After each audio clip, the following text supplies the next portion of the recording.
encaminhado. Minha amiga, meu amigo,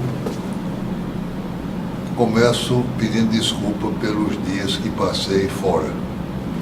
Eu estive do outro lado do mundo. Fui visitar o Japão, aprender as suas coisas, a sua maneira de ver, que eu tinha lido bastante sobre o assunto, e passei também em Dubai.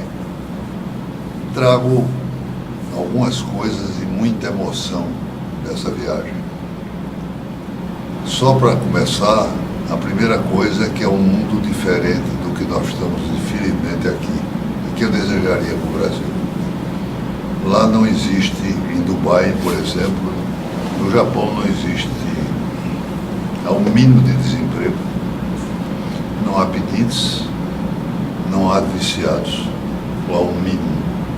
Em Dubai é zero viciados, problemas com drogas, problema com pedintes, desempregados é zero.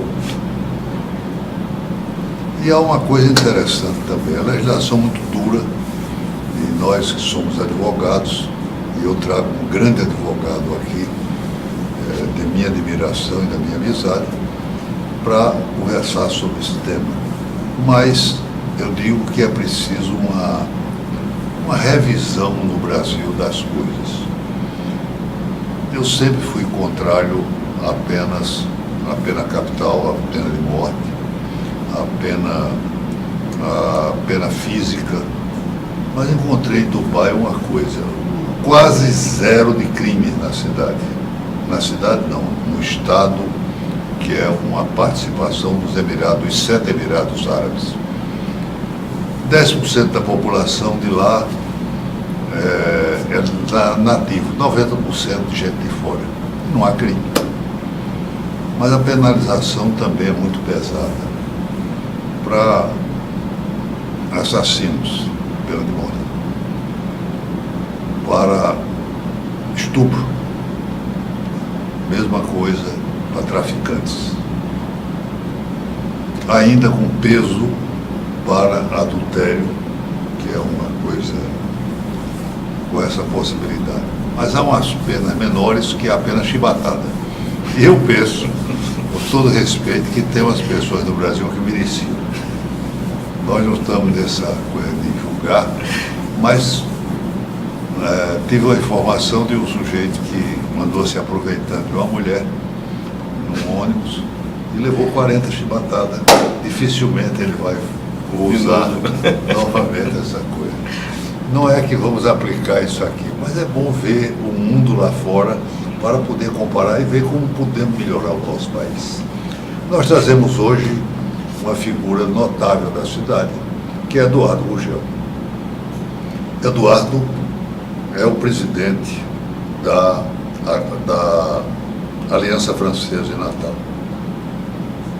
Tem uma vocação enorme para línguas, morou na França, fala inglês fluentemente também, dirige uma instituição com muito carinho e muita atenção. Além disso, é um descendente e um ascendente de profissionais do direito. É neto de Sebastião Gurgel, um professor, um mestre, um jurista, um filósofo, um pensador, um escritor de respeito no Rio Grande do Norte. A mãe, Suzana, jurista, também profissional do direito do maior nível. Ele é casado com Melissa, e eu estava brincando aqui dizendo que ele é bem administrado por ela, e eu acho que é mesmo. E além disso, ele já tem um filho estudante de direito. Eduardo é um profissional de direito do maior nível. Ele trabalha muito em execuções, já lecionou direito na UNP, direito imobiliário, direito de contratos, direito contratual, que ele sabe bem e expõe. Também expandiu a sua advocacia para o Nordeste, do Maranhão a Paraíba, Pernambuco, passando pelo Ceará. Enfim, um homem cheio de força de vontade e desejo de vencer e atuar no direito e na justiça. Trago o Eduardo para cá com muita alegria, porque sei que a presença dele é útil e boa para esse nosso programa que tem caráter cultural. Memória Cultural da TV Metropolitana está sempre atuando aqui com presenças e trazendo figuras ilustres. Nem sempre podemos ter, mas quando podemos é uma coisa boa. Eduardo, vamos conversar um pouco sobre a sua presença na França. Como é que foi essa história? Você passou quanto tempo lá, estudou, fez o quê? Em primeiro lugar, bom dia, doutor Diógenes, muito obrigado pelo convite, fico muito feliz de estar aqui. Bom dia, caro telespectador.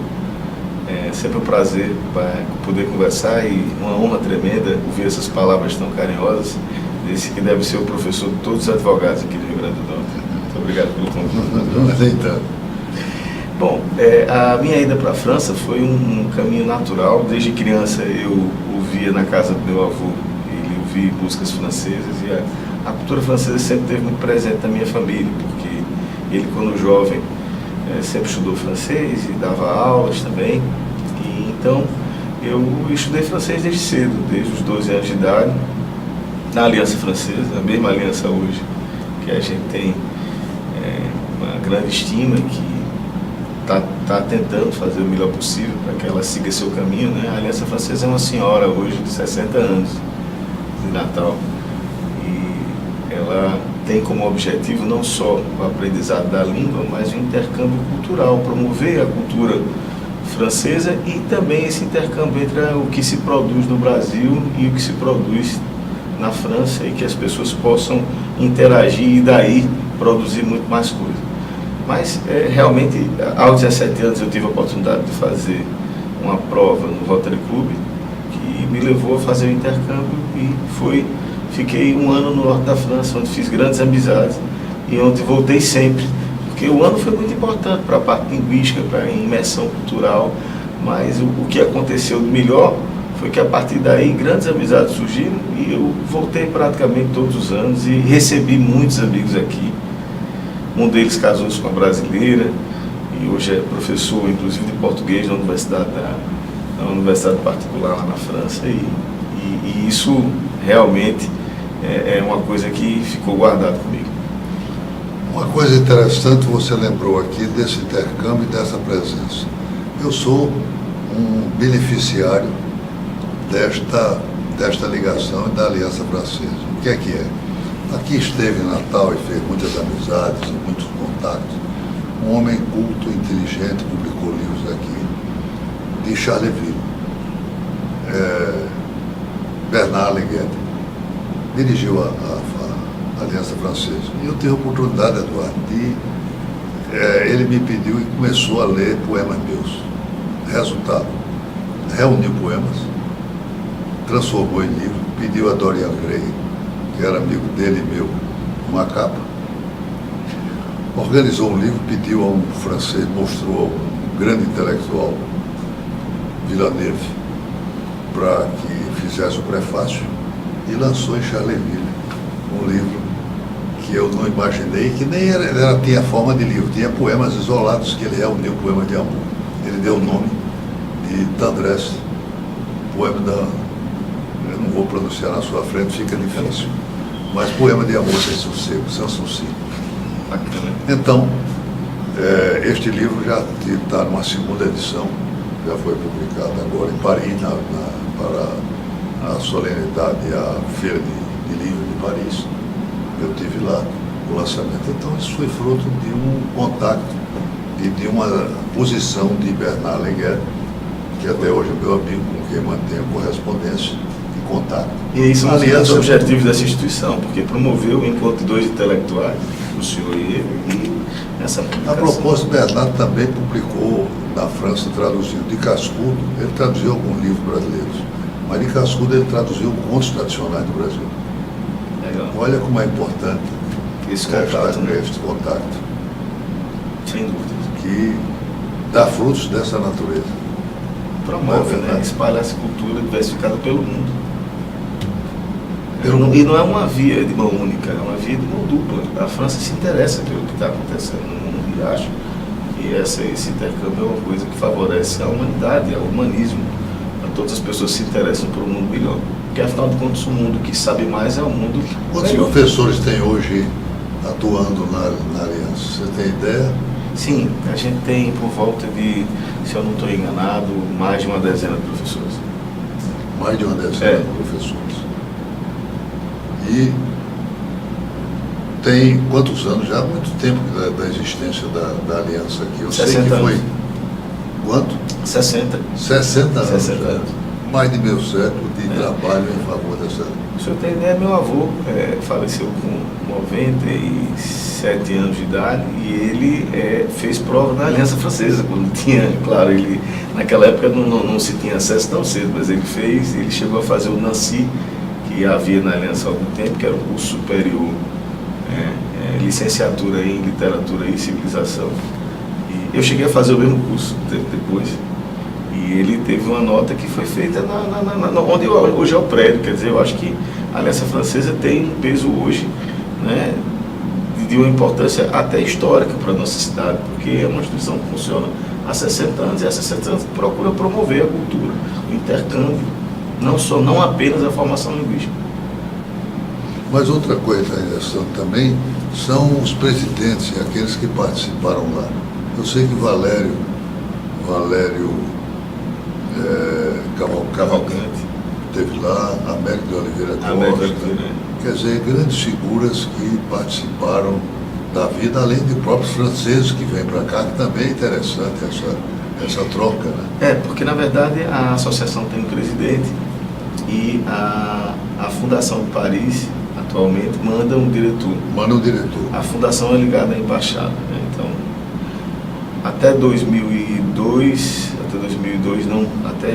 não havia fundação. Hoje inclusive há um questionamento se a fundação vai continuar ou vai se voltar diretamente para a embaixada, mas sempre ou através do governo, do Ministério das Relações Exteriores ou a fundação, se manda alguém com a metodologia e direção. Eu esqueci de dizer uma coisa também interessante quanto à pronúncia francesa que você tem, é que eu tive um privilégio também com esse livro. O que é que foi? Para facilitar a vida e com música, dando música, nós transformamos esse livro em CD. Quem? Marco Bruno, que tem uma bela pronúncia, e citando poemas em francês, com a tradução de Alighieri, eu traduzindo, e com as bênçãos do próprio Alighieri, que teve aí. Eu acho que ficou uma coisa interessante. Fica eternizada a voz, inclusive, não é só a poesia. Isso foi lançado também na Aliança Francesa, este disco, numa noite memorável, com a presença de figuras ótimas da cidade com esse trabalho. Mas vale a pena essa coisa. Eduardo, e você tem voltado à França de vez em quando tem uma oportunidade, é o seu país de eleição? Tem um brocado francês, um provérbio que diz: La France, du pays de mon enfance. Aí tá Doce país da minha infância. infância. Eu tenho outra história de Cascudo, que é um primor. Cascudo recebeu a comenda mais alta da França e, quando foi agradecer, começou com um trechinho da Marseillaise. Le jour de gloire est arrivé. É muito demais. É adequado, né? Total. Só Cascudo podia ir rapidez de Cascudo para fazer isso aqui. A propósito, havia uma freira no Colégio Nossa Senhora do Carmo, Nova Cruz, que tinha aprendido e nos deu um começo de cantar a Marseillaise. Em Nova Cruz, você está vendo como era. E a cultura do Brasil era toda francesa, até que os Estados Unidos começaram a influenciar com a presença do inglês. Você também é fluente em inglês. Algum entusiasmo especial por inglês ou começou pela necessidade de trabalho?